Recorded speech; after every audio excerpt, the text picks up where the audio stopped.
La vie de Job montre que les hommes ne sont souvent pas conscients des nombreuses manières dont Dieu est à l'œuvre dans la vie de chaque croyant.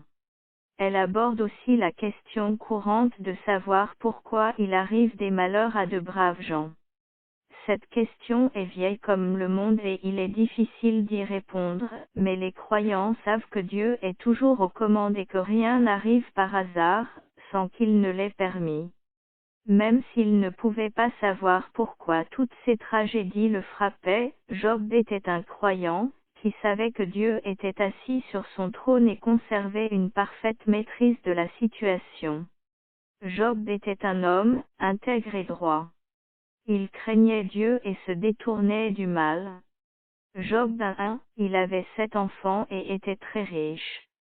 La Bible dit qu'un jour, Satan s'est présenté devant Dieu, qui lui a demandé ce qu'il pensait de Job. Satan l'a alors accusé de n'honorer Dieu que parce qu'il l'avait béni. Alors, Dieu lui a permis de lui prendre ses enfants et ses biens, puis sa santé.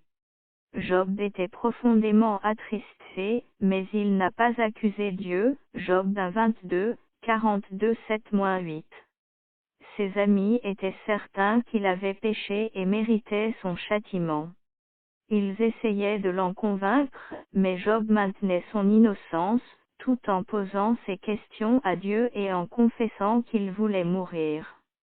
Un autre ami, Élishu, un homme plus jeune que les autres, a ensuite essayé de plaider la cause de Dieu, puis Dieu a lui-même répondu. Job 38-42 contient des passages époustouflants sur la grandeur et la puissance de Dieu. Job a répondu à Dieu avec humilité et repentance, en reconnaissant qu'il avait parlé de choses qu'il ne comprenait pas. Job 43-5, 42-6. Dieu a ensuite exprimé sa colère envers les amis de Job, pour avoir parlé faussement de lui, contrairement à Job lui-même, qui n'avait dit que la vérité. Job 42-7-8. Il leur a demandé d'offrir des sacrifices et leur a dit que Job intercéderait pour eux et qu'il accepterait sa prière. C'est ce que Job a fait, pardonnant ainsi la dureté de ses amis. Au final, Dieu a doublement restauré sa fortune. Job 42-10 et bénit la dernière partie de la vie de Job beaucoup plus que la première. Job 42-12. Après cette épreuve, Job a encore vécu 140 ans. Job n'a jamais perdu la foi en Dieu, même dans les circonstances les plus tragiques, où il était durement éprouvé. Imaginez-vous tout perdre en une seule journée, votre maison, vos biens et même vos enfants. La plupart des personnes sombreraient dans la dépression et se suicideraient même peut-être.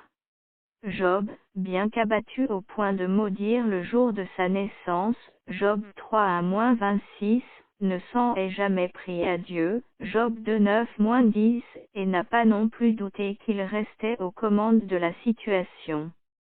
Ses 3 amis, eux, au lieu de le réconforter, lui ont donné de mauvais conseils et l'ont même accusé d'avoir péché si gravement que Dieu l'accablait ainsi pour le punir. Job connaissant Dieu assez bien pour savoir que ce n'était pas ainsi qu'il fonctionnait. Sa relation avec Dieu était si personnelle et intime qu'il a pu dire, même s'il me tuait, je continuerai à espérer en lui. Oui, je défendrai ma conduite devant lui.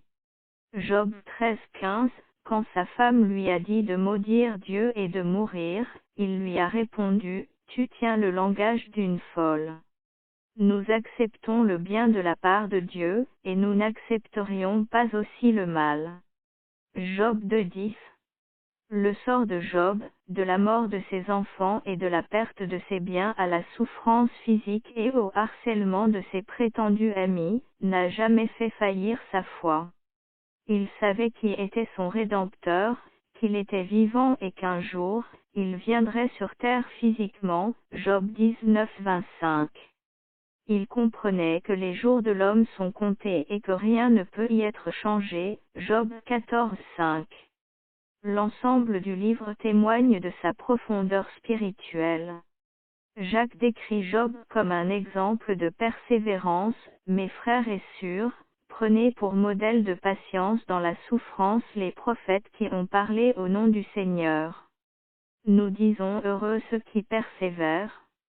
Vous avez entendu parler de la persévérance de Job et vous avez vu la fin que le Seigneur lui a accordée, car le Seigneur est plein de tendresse et de compassion.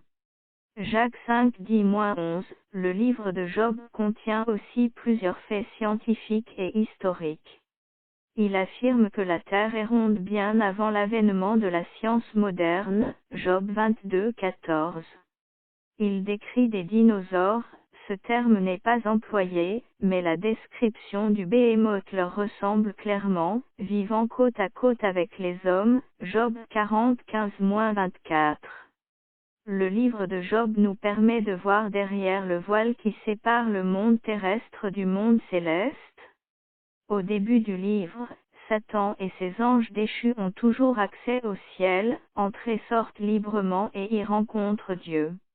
Le récit montre que Satan est occupé à s'émère la destruction sur la terre, comme le dit Job ainsi -7. Il est également l'accusateur de nos frères, Apocalypse 12:10. Enfin, le texte montre son orgueil et son arrogance, décrit en Ésaïe 14:13-14. Il est stupéfiant de voir comment Satan ose défier Dieu, sans scrupule face au Très-Haut. Le livre de Job montre Satan tel qu'il est vraiment, entièrement mauvais et arrogant.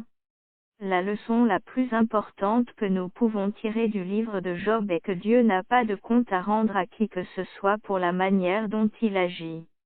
L'expérience de Job nous apprend que nous ne saurons peut-être jamais pourquoi nous souffrons, mais nous devons avoir confiance en Dieu, qui est souverain, juste et saint, car ses voies sont parfaites. Psaume 18:30. Puisque les voies de Dieu sont parfaites, nous savons que tout ce qu'il fait et permet l'est également. Nous ne pourrons jamais le comprendre pleinement, comme il nous le rappelle, en effet, vos pensées ne sont pas mes pensées et mes voies ne sont pas vos voies, déclare l'Éternel. Le ciel est bien plus haut que la terre. De même, mes voies sont bien au-dessus de vos voies, et mes pensées bien au-dessus de vos pensées. Ésaïe 55:8-9. Notre responsabilité devant Dieu est de lui obéir, de lui faire confiance et de nous soumettre à sa volonté, que nous la comprenions ou non. Alors, nous le trouverons au cœur de l'épreuve, voire même à cause de l'épreuve. Nous verrons plus clairement sa gloire en disant avec Job, « Mon oreille avait entendu parler de toi, mais maintenant mon île t'a vu. » Job 42:5.